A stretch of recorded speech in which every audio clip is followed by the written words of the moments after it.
రవి ప్రకాష్ సిలికానాంధ్ర ఆసుపత్రి Kuchipudi super speciality వైద్య సేవలు పూర్తిగా ఉచితం. కైకలూరు నియోజకవర్గ వైఎస్ఆర్ కాంగ్రెస్ పార్టీ ఎన్నికల కార్యాలయం ప్రారంభం అత్యంత వైభవంగా వేలాది మంది వైఎస్ఆర్ కుటుంబ సభ్యులు ఆశీర్వాదంతో ఈ రోజున ప్రారంభం జరిగింది. ఈ ప్రారంభోత్సవానికి వచ్చినటువంటి ప్రతి ఒక్కరికి కూడా నేను ప్రత్యేకంగా ఈ రోజున ధన్యవాదాలు తెలియజేస్తున్నా. అలాగే కైకలూరు నియోజకవర్గంలో వైఎస్ఆర్ కాంగ్రెస్ పార్టీ విజయకేతనం ఎగరవేస్తూ వైఎస్ఆర్ కాంగ్రెస్ పార్టీ జెండా రెండవసారి ఎగరబోతున్నాం. అలాగే ఎన్నడూ లేని విధంగా పెద్ద మెజార్టీతో గెలవబోతున్నాం. అధినాయకుడు జగన్మోహన్ రెడ్డి గారు ఆయన టార్గెట్ ప్రకారం వైనాట్ 175 అనే దానికి ఇవాళ చక్కని శుభసూచికలు కనిపిస్తున్నాయి. ఈ రోజున కైకలూరు నియోజకవర్గంలో వైఎస్ఆర్ కాంగ్రెస్ పార్టీ అంటే ప్రతి అక్క చెల్లెములు అన్నదమ్ములు ప్రజలందరూ కూడా ఆశ్రయించడానికి సిద్ధంగా ఉన్నారు.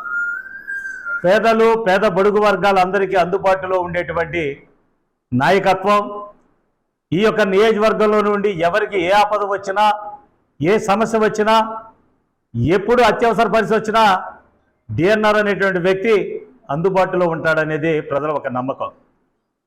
ఈ రోజున గతంలో మంత్రిగా చేసి ఈ రోజున మాజీ మంత్రిగా మళ్ళీ ఎన్నికల్లోకి వస్తున్నటువంటి మా అపోజిషన్ వ్యక్తి గురించి అయితే ఏ రోజు కూడా ఇక్కడ స్థానికంగా ఉండడన్న సంగతి అందరికీ తెలుసు. గెలుపు ఓటములు పక్కకు పెట్టి అవతల వ్యక్తి కావాలంటే హైదరాబాద్ వెళ్ళాలా లేకపోతే అమెరికాకు ఫోన్ చేయాలా. వాళ్ళ అనుయులు ఉంటారు మండలానికి ఒకళ్ళు, వాళ్ళ దయ ఉంటే ఫోన్ ఎత్తారు, లేదా వాళ్ళ దయ లేకపోతే ఫోన్ కూడా ఎత్తరు. మంత్రిగా ఉన్నప్పుడే సేవలు అందించలేని అందుబాటులో లేనటువంటి వ్యక్తులకు ఈరోజు వైఎస్ఆర్ కాంగ్రెస్ పార్టీని ఎదుర్కొనే దమ్ము లేక, సత్తా లేక, ప్రజల్లో నమ్మకం లేక డబ్బు సంచులతోటి 400-500 మంది 2 తెలుగు రాష్ట్రాల నుంచి దిగుమతి చేసుకుని డబ్బు సంచులతోటి ఆశలు పెట్టి భయపెట్టి అనేక విధాలుగా ఇవాళ లోపరుచుకునేటువంటి ఆ పార్టీ వాళ్ళకి ప్రజలందరూ కూడా చూస్తున్నారు. ఎప్పుడు అయినా గతంలో ఎన్నికలు జరిగినప్పుడు ఈ 400-500 కుటుంబాలు ఆ సామాజిక వర్గం అనేటువంటి వాళ్ళు ఇలా డబ్బు సంచులతో ఎప్పుడైనా ఏ ఎన్నికలైనా దిగారా? గత ఎన్నికల్లో ఎందుకు దిగలేదు? లేదు, అంతకుముందు ఎన్నికల్లో ఎందుకు దిగలేదు? ఇప్పుడే డిఎన్ఆర్ని ఎదుర్కోవడానికి ఒకే సామాజికలో ఉన్నటువంటి కొంతమంది వ్యక్తులందరూ కలిసి ఈ రోజున డిఎన్ఆర్ని ఎదుర్కోలేమనేటువంటి ఒక భయము, ఏదో రకంగా మన డబ్బు సంచులతో గెలుచుకోవాలనేటువంటి తాపత్రయం ఈ రోజున ప్రతిపక్ష నాయకుడికి ఉంది. అక్కడ రాష్ట్రంలో ఉన్న ప్రతిపక్ష నాయకుడు, కైకలూరు నియోజకవర్గంలో ఉన్న ప్రతిపక్ష నాయకుడు కూడా ఆయా సామాజిక వర్గాల వేటలో వీళ్ళు మునిగి తేలుతున్నారు. ప్రతి కులంలో కూడా ప్రతి సామాజిక వర్గంలో కూడా మంచి చెడులు అందరూ ఉంటారు. అన్ని కులాల్లో కూడా మంచి చెడులు ఉంటాయి.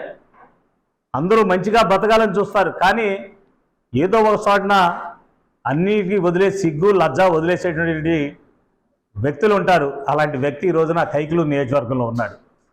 ఎవరు ఏమనుకున్నా పర్వాలేదు, మాకు అధికారం కావాలి, ఎవరు ఏమన్నా పర్వాలేదు, మాకు చేతిలో అధికారం ఉండాలి, మేము ఎమ్మెల్యేగా ఉండాలా లేకపోతే మంత్రిగా ఉండాలా. అలాంటి వ్యక్తులకు ప్రజలు బుద్ధి చెప్పడానికి ఈ రోజున కైకలూరు నియోజకవర్గంలో పేద బడుగు వర్గాలన్నీ కూడా సిద్ధంగా ఉన్నాయి. పేదలకు బడుగు వర్గాలకు ఒక సామాన్యుడికి అందుబాటులో ఉండేటువంటి వ్యక్తి ఎవరున్నారు? ఈ 5 సంవత్సరాలు ఎవరు అందుబాటులో ఉండి కోవిడ్ వచ్చినటువంటి పరిస్థితుల్లో కూడా ఎవరు అందుబాటులో ఉండి సేవలు అందించారో ప్రజలకు తెలుసు. ఈ కోవిడ్ వచ్చి ప్రపంచమంతా కూడా భయకంపితులుగా ఉన్నటువంటి ఈ రోజుల్లో ఆ రోజున కరోనా వచ్చి భయపడుతున్నటువంటి పరిస్థితుల్లో ఫామ్ హౌస్లో దాక్కున్నటువంటి వ్యక్తులు ఎవరో తెలుసు. అలాంటి ఫామ్ హౌస్లో దాక్కున్నటువంటి వ్యక్తులు ఈ రోజున మళ్ళీ మేము ఎన్నికల్లో పోటీ చేస్తున్నాం, ఎదురు ఎందుకు పోటీ చేస్తున్నావా, నువ్వు పోటీ చేస్తావు చేయనని చెప్పి ప్రమాణం చేశావు కదా అని ప్రజలు ఎవరైనా అడుగుతుంటే జగన్ అరాచకం పెరిగిపోయింది, ఇక్కడ డిఎన్ఆర్ అరాచకం పెరిగిపోయింది అంటారు.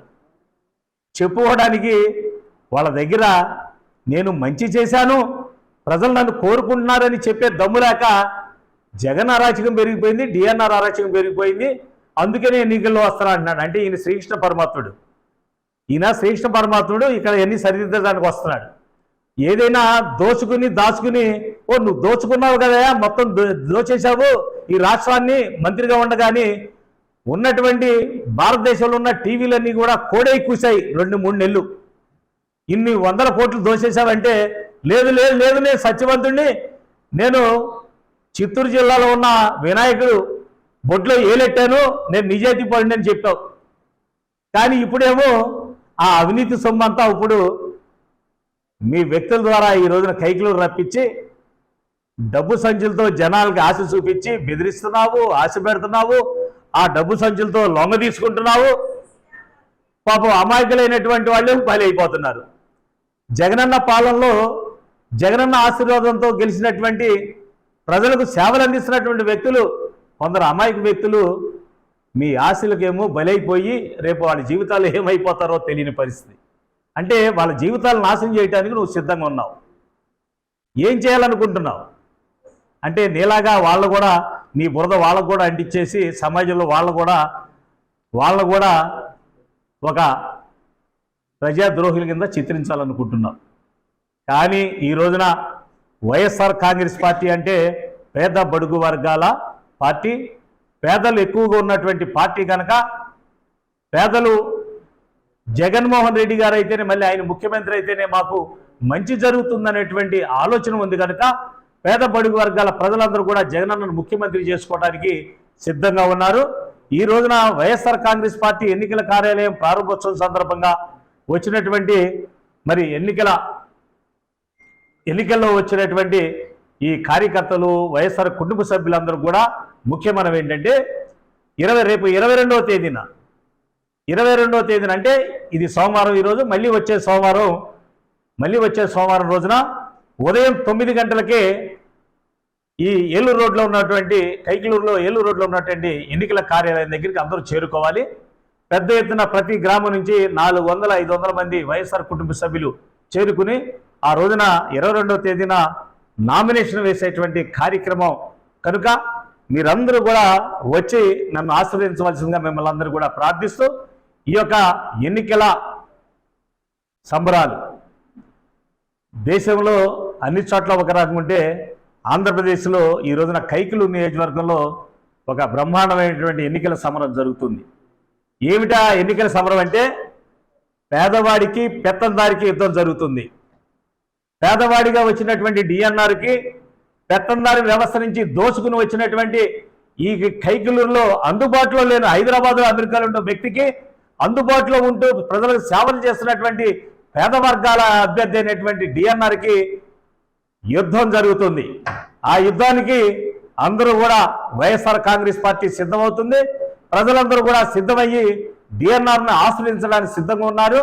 ఈ పెత్తందారి వ్యవస్థకు చెందినటువంటి అమెరికాలోనూ హైదరాబాద్లో ఉండేటువంటి వ్యక్తికి ఎలా బుద్ధి చెప్పాలో కూడా ప్రజలందరూ కూడా సిద్ధమవుతున్నారని తెలియజేస్తూ రేపు 22వ తేదీన మరి ఎన్నికల నామినేషన్ వేస్తాను కనుక ఆ రోజున 110 గ్రామ పంచాయతీల నుండి సుమారుగా 40,000-50,000 మంది వరకు వచ్చి ఎన్నికల నామినేషన్ కార్యక్రమంలో పాల్గొని ఆశ్రయించవలసిందిగా మిమ్మల్ని అందరినీ సవినయంగా మనవి చేస్తున్నాను.